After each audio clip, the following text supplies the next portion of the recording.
Deep in the archives of 1990s radio, there are melodies completely buried by time.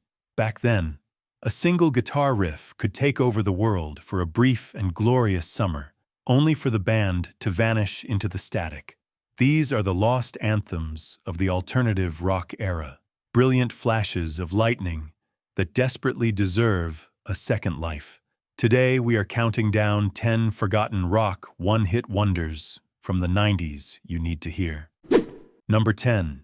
Breakfast at Tiffany's by Deep Blue Something, 1995. I said, what about breakfast at Tiffany? A gentle acoustic guitar strums, and suddenly you are back in the passenger seat of a dusty sedan, windows down, letting the summer breeze wash over you.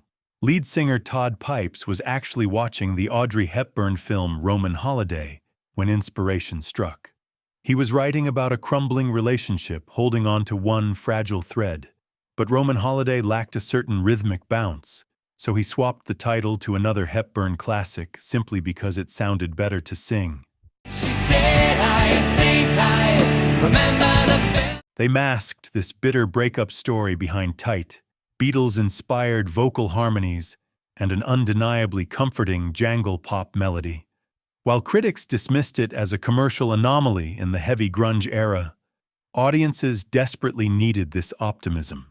It soared to number 5 on the Billboard Hot 100 and hit number 1 in the UK. Yet, despite creating a cultural touchstone, Deep Blue Something became trapped in ruthless record label disputes. They faded from the spotlight, becoming the textbook definition of a one-hit wonder. Today, millions can sing the chorus by heart, but very few can name the band who gave it to us. As I recall, I think we both kinda liked. That is exactly why you need to hear it again. It stands as a testament to how a surprisingly enduring melody can outlive the very artists who birthed it. It teaches us that sometimes a single perfect pop-rock song is all it takes to leave a permanent mark on the world, even if the world forgets your name. And I said, well, that's the one thing we got. Number 9. No Rain by Blind Melon, 1992. The image of a dancing B-girl is fixed in the 1990s, but this sunny melody hides a dark reality. Bassist Brad Smith wrote this while trapped in a deep depression, trying to find light while his partner wanted to sleep the days away. And I start to complain that there's no. Producer Rick Parashar removed the heavy grunge distortion, letting Shannon Hoon's raspy, fragile voice turn a folk tune into an anthem for introverts. It hit number 20 on the Billboard Hot 100 and sold 4 million copies. The industry labeled them a novelty, but the music carries a profound sense of isolation. The mainstream labeled them a fun novelty act, a polarizing misunderstanding of a deeply philosophical band. Tragically, we lost Shannon Hoon just a few years later at age 28. The world remembers them as a forgotten one-hit wonder, but that is precisely why you need to hear it again. It is a profound reminder that it is perfectly fine to feel out of place, and it is okay to wait for the rain. I just want someone to save me. Before we move on, I need your help to rescue more lost memories. By subscribing and sharing this video, you are doing a wonderful deed for a stranger out there who desperately needs a comforting trip back to their youth tonight. Be their time machine, and let me know your thoughts. Comment the number 1 if this song ever healed your soul, or the number 0 if it never quite matched your vibe. You know I like to keep my cheeks dry today. Number 8. The Freshman by the Verve Pipe, 1996. For the life of me, I cannot believe we. This track starts with an unsettling chill. A synthesizer pad mixed with an acoustic guitar played like an Indian sitar. It is a raw confession of guilt poured directly onto the radio waves. Brian Vander Ark wrote this while haunted by the heavy regret of an early abortion and the devastating shock of a friend's suicide. We'd ever die for these sins. That denial of memory is not about forgetting. It is the sound of a young man trying to erase his own fatal mistakes. Capturing this specific agony took 3 separate recording attempts over several years. Finally, producer Jerry Harrison helped the band find the exact balance between alternative rock and pure suffering. We were merely flashmen. In 1996, this served as a visceral slap of reality for an entire generation. It peaked at number 5 on the Billboard Hot 100, acting more like a therapy session than a pop song. She a punk who rarely ever took advice. The Verve Pipe could never step out of the massive shadow cast by this singular dark masterpiece, fading into the realm of forgotten one-hit wonders. Yet, you need to hear it today. It stands as a vital reminder of the immense emotional depth the 90s alternative scene dared to explore. It teaches us the harsh truth that we often only realize the value of life when it is already gone. She fell in love in the first place. Number 7. Counting Blue Cars by Dishwalla, 1996. Tell me all your thoughts on God. Listen to the crystal-clear acoustic guitar, blending with that sophisticated vocal layering. The song itself feels exactly like a philosophical trip in a convertible on a wide-open highway.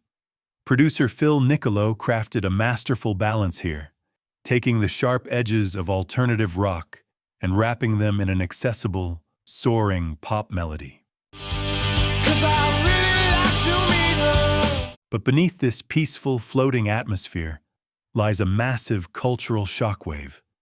Lead singer J.R. Richards wrote the lyrics from the innocent perspective of a child exploring spirituality. Yet, by simply asking to meet God and referring to the Creator as a she, the track accidentally sparked a fiery religious controversy across conservative America. Instead of being crushed by the backlash, the music became a sanctuary. The melody intrinsically offers a liberating space to ponder faith freely, completely detached from rigid dogmas. It swept across the nation, hitting number 15 on the Billboard Hot 100 and winning the ASCAP Rock Song of the Year. Ask her why we're who we are. It wove itself into the fabric of 90s youth culture, appearing in countless teen movies. Today, the name Dishwalla might have slipped from mainstream memory, making them a textbook forgotten one-hit wonder. But you need to hear this again. The moment that chorus hits, it instantly unlocks a buried memory, proving that 90s rock was not just about angst, it was about daring to ask the biggest questions in the universe. Number 6. Standing Outside a Broken Phone Booth with Money in My Hand by Primitive Radio Gods, 1996. This track does not sound like the 1990s at all. It feels exactly like a late-night drive through a completely empty metropolis. The melody itself captures the visceral sensation of being totally isolated inside a crowded world. The creation of this haunting atmosphere was a pure act of desperation. Chris O'Connor was a broke air traffic controller who poured his last $1,000 into a dingy garage studio. Bypassing traditional rock guitars, he built the foundation upon a dusty hip-hop drum loop. Then he dropped in a ghostly vocal sample from blues legend B.B. King, recorded back in 1964. Mixing these contrasting elements on cheap equipment accidentally forged a lo-fi masterpiece that was light years ahead of its time. Defying every musical rule of the era, this bizarre garage experiment landed on the Cable Guy movie soundtrack and became an inescapable phenomenon. It claimed number 1 on the modern rock charts and reached the top 20 in the United Kingdom. The summer come for everyone. Primitive radio gods faded away just as quickly as they arrived, leaving behind this single brilliant anomaly. You absolutely need to hear it today because it predicted the moody, sample-heavy sound of the 21st century.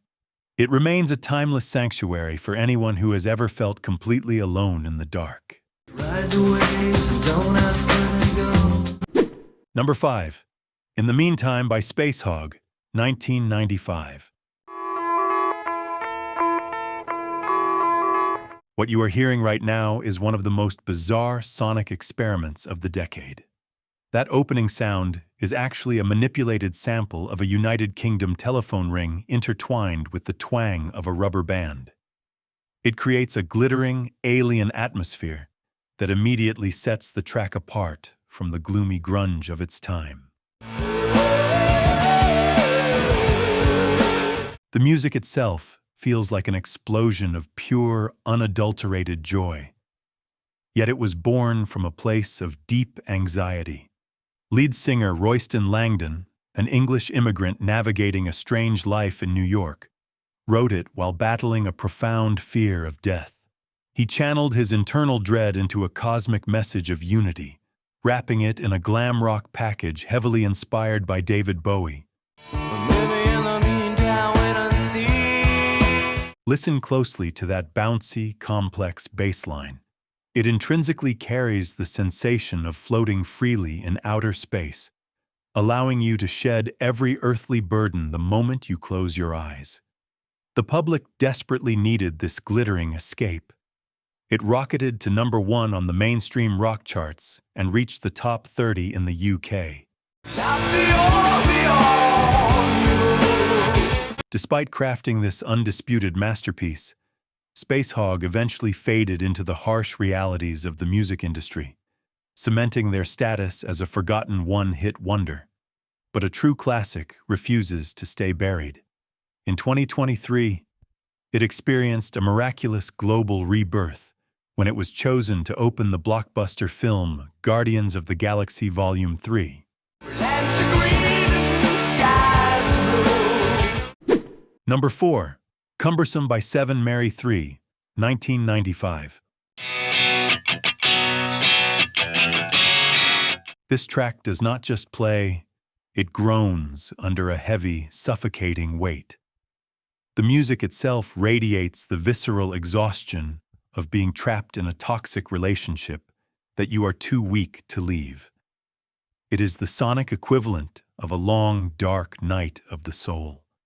This raw atmosphere was forged in the studio through a masterclass in post-grunge production. Thick, muddy, and intentionally unpolished. At the center of this storm is the rumbled, gravelly voice of Jason Ross. He delivered a primal scream that bypassed all technical perfection to hit the listener directly in the chest. While some elite circles at the time dismissed the band as mere shadows of the Seattle scene, the track became a sanctuary for the silent majority. It captured a universal pain that did not need permission from the critics to become immortal. She remembers bridges, burns them to the ground. The song became an absolute anthem of release, dominating the mainstream rock charts for 6 straight months.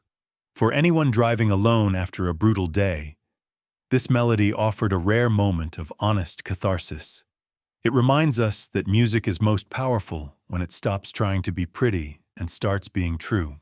Too black or too white, too wrong or too right. 7 Mary 3 eventually drifted into the shadows of the late 90s, cementing Cumbersome as a forgotten one-hit wonder. But you need to hear it today because it serves as a gritty testament to an era that was not afraid to be ugly. It teaches us that as long as a song touches the right nerve, it can outlive any fashion or trend. She's wanting me less and I'm wanting her more. Number 3. Bound for the Floor by Local H, 1996. This track feels exactly like the shrug of a generation that simply stopped caring. It radiates a gritty, low-slung energy that carries the weight of absolute indifference. The melody itself is built on a brilliant sonic illusion, a wall of sound so massive that it makes you believe you are listening to a heavy four-piece rock band. I think that I've said this before now. In reality, Local H was just two people in a room.